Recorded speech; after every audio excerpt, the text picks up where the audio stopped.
Today we're making a giant white spider that stretches almost 15 feet wide. This giant spider can be made in a variety of colors, including black, brown, red, or yellow. So join me for this super spooky and fun tutorial.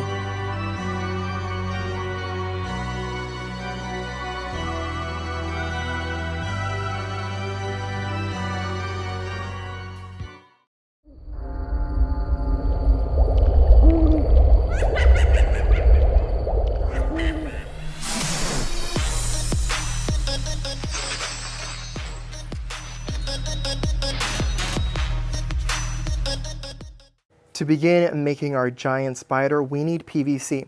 Now I've cut all the PVC already to size, and I'm not going to show that part. Instead, I made a diagram, and it's going to be in a Google Docs link. If you hit more right below, it'll take you to a link where you can download the diagram for free, and you can see the exact measurements that I use, all the sizes. Everything there is very nicely organized, so it's super easy to follow along. Download the link, it's free. I never charge for any of my stuff, and we're using 1-inch diameter PVC. And this is what the skeleton of this spider should look like. Now I know it looks like a lot of pieces, but check out the diagram. Like I said, it's right below this video. There's a link. It's free to download. It shows you everything with all the angles and the measurements and the degrees that you need. But it's super simple. Most of these pieces are 2 inches, and then these pieces are 3 inches. And then we have this interesting piece right over here. I want to talk about it really quick. As you can see, it has these pieces that are pointing downward. These are elbows, and we're going to use that to hold up the spider with rebar. If you're going to put this in the ground, I always use 2 feet of rebar right there into the ground, so this can go right over it. So this is the only one that'll be in a different angle, but other than that, these will go like this. Super simple, just like that.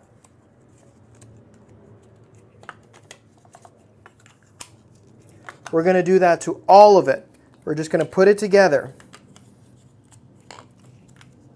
We're going to keep on doing it. So we're going to use PVC cement glue on some of these to hold them in. But these legs over here, all we're going to be doing is gluing these 2 pieces together for the legs. But we're not going to glue it right now to the cross PVC, because you want to make sure that the angle of the leg is the way you want it before you glue it all together. But just like that, it's super simple to put together like that. This one over here in the back, this 45-degree angle, is going to look upwards because we're going to have a PVC that's going to attach to the rest of the body. But yeah, it's super simple. You can't go wrong. Just like this. Bam.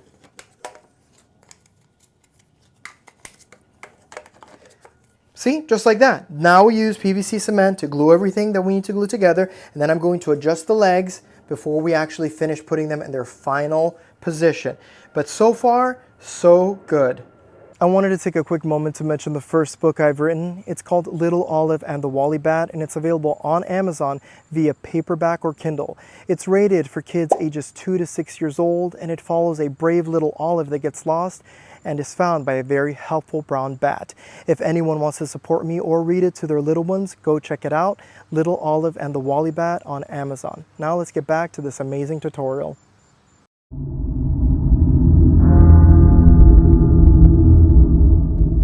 And here we have the finished bottom part of the spider. And remember, we're not going to glue the legs. So right here, see, these come out just like that. We glued everything else except these legs, so the joint area. So we can put it in just like that, and we can adjust it however you want it. But if you want them to be stationary, I advise using a drywall screw, 1 inch, 1 1/4 inch, just something small.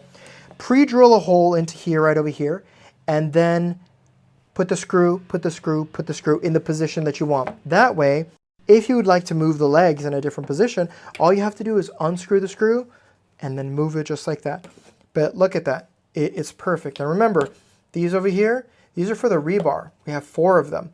So the rebar goes into the ground, and this goes right over it. And you can spray paint the rebar black or green so it blends in really nicely and it really looks like your spider is lifted up. But yeah, this is amazing. Now let's start working on the body. Also, Right over here, as you can see, this one over here, 45-degree angle, it's looking upward. We're going to put another PVC pipe here. So the legs are super simple, and as you can see, we're not using any PVC angled joint pieces. We're simply using a heat gun to melt the joints to give the leg its curve. So I'm just using approximate measurements for the leg. If you want a longer leg spider, you need to make your own measurements. But for this size spider, I've cut this PVC to about 96 inches. So the part of the leg that connects to the body to about 2.5 feet long. And then I use the heat gun right here to melt it ever slightly to bend it this way. And we bent it about 2 feet. Lastly, the last part of the leg, it is about 42 inches long. And as you can see here, they're different angles. One of them is open a little bit more, one of them is a little bit tighter, and that's the beauty of it. While you're melting, you can adjust to what best works for you to give it a more authentic looking spider. If you cut everything to the exact same measurement, it might just look a little bit too perfect. So I like to give different measurements, a little bit longer, a little bit shorter, just to make it seem like there's movement and it's naturally walking. I am using a PVC pipe cutter to cut this PVC, but to make it easier, you could use a miter saw or a table saw or even a jigsaw to cut all of your pieces. But for the legs, this is more than enough to cut the legs off. So get your heat gun, we're gonna continue doing it. And I have it right here 12 inches off the ground, the body, on this block. So that's the height that I'm going to keep it. So I put this piece of brick on top over here, and it's holding it in place. I'm going to put another leg, and guess what? They're not attached. And now that it's dried, it's perfect. It's not going to move from that shape. We put it back in here. Also, when we apply the heat gun to the joints and it starts bending, once you get the shape you want, have a spray bottle with cold water handy. Just spray it onto the joint, making it nice and wet, and it'll cool much faster and it'll harden like that, and you're ready to move on to the next one. So let's continue with these legs.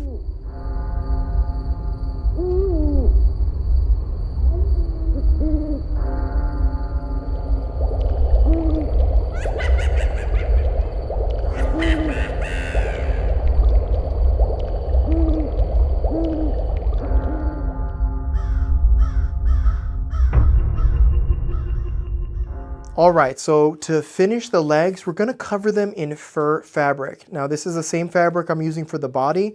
You can get it in so many different colors. I get it on Amazon and I buy it by the yard.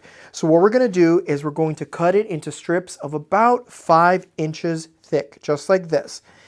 And we're going to apply it to the leg, and we're going to use expanding foam as an adhesive.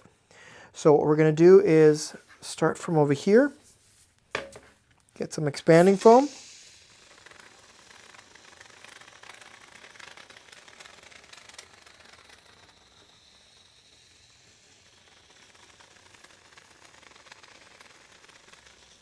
Just like that. If you want, you can put some on the bottom as well, but it gets rather messy. So like this.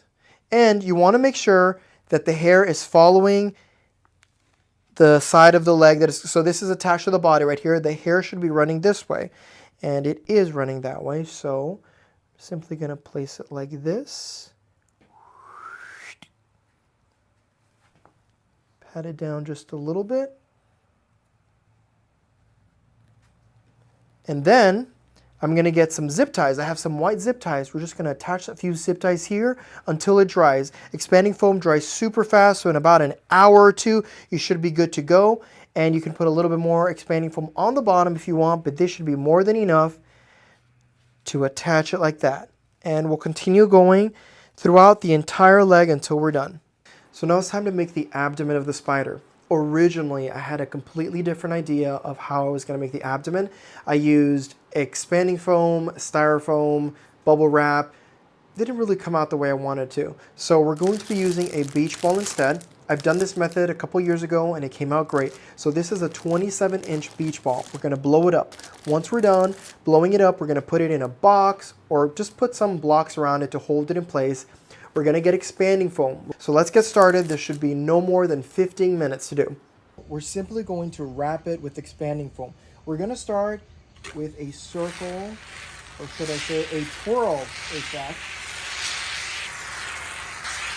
We're going to keep on doing that. So when we get to this part here, it's going to get a little bit difficult because it's going straight down and gravity just wants to take our foam down. So instead of continuing with our spiral, we're simply going to go up and down.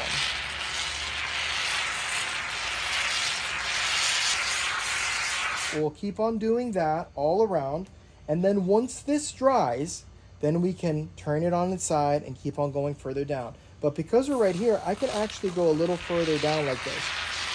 The foam has great adhesion, so as long as it's touching the beach ball, it won't normally fall down. All right, so this is our beach ball that we covered in foam, and as you can see, the beach ball inside is almost deflated now. You don't need the actual beach ball inside. This is simply to give it the form, so you could remove this one if you wanted to. That being said, if you're going to remove the beach ball, you need to make sure that you put enough foam over here because you want to make sure that it's pretty thick and rigid with foam. Too little foam and it's going to cave in on itself. So when doing this, if you need to apply more foam, do it. It'll reinforce it and it'll look great. I used about 5 to 6 cans of foam. 6 cans is better. Now we're going to attach the faux fur. And remember, we need the hair to be flowing backward. So this is going to be attached to the head over here. That's the back, so you make sure it flows that way. And we're going to use some more expanding foam as glue. We're going to put expanding foam all underneath here. We're going to cover it just like so. Then when that dries in about 30 minutes to an hour, we can turn it around and put some more in the back. We'll cut off a piece to put in here to cover it, and then we'll be done with the big part of the spider. All right, so this is the back of the spider skeleton, and I got a 9-inch piece of PVC. I cut it to 9 inches, and then I bent it with a heat gun slightly over here. You don't have to do this, but I just felt it would go a little bit better. Then we got a 90-degree elbow, and then a 15-inch piece of 1-inch PVC, and we put it up just like that. And the reason we're doing this, and we're going to use PVC glue to hold all of this in, the reason we're doing it is so that once we put the fur on top of everything, we can simply put the biggest part of the spider in just like that. And then we can attach it to the main body and we can cover it with fur, but that way it rests easy and it's good to go.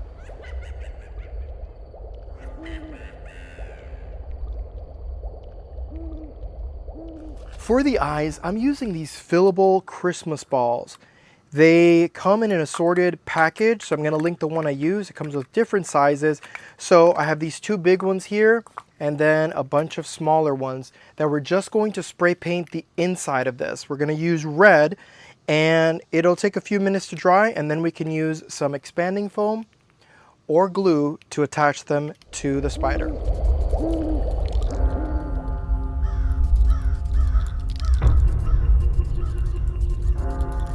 And now we wait for it to dry and then we'll glue them to our spider. For the spider head, I simply got a regular styrofoam block that we've been using in other projects on my channel. And I simply cut the corners with a handsaw and basically cut the block at about 60%. I didn't cut it in half completely.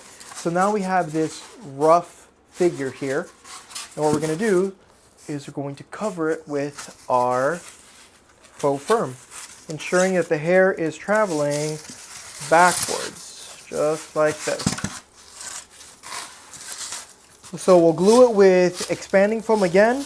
We'll cover the front and we'll cut off any excess.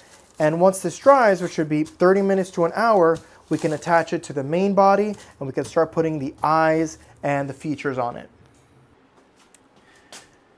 To make the feelers, or what I like to call fangs, I got styrofoam, the remaining styrofoam block, and just cut out a fang-like shape, just like this.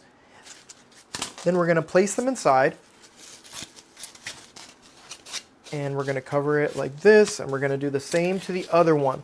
We're going to attach them to the head, and then we're going to wrap the remaining fur sort of around it like this. see if you can see it on camera. And we'll do that to both of these. This is super simple. I painted it brown, but you can paint it black, red, whatever you want, but it's super simple. You could also use foam board to cut out this shape. But then let's attach it and glue it, and we're good to go.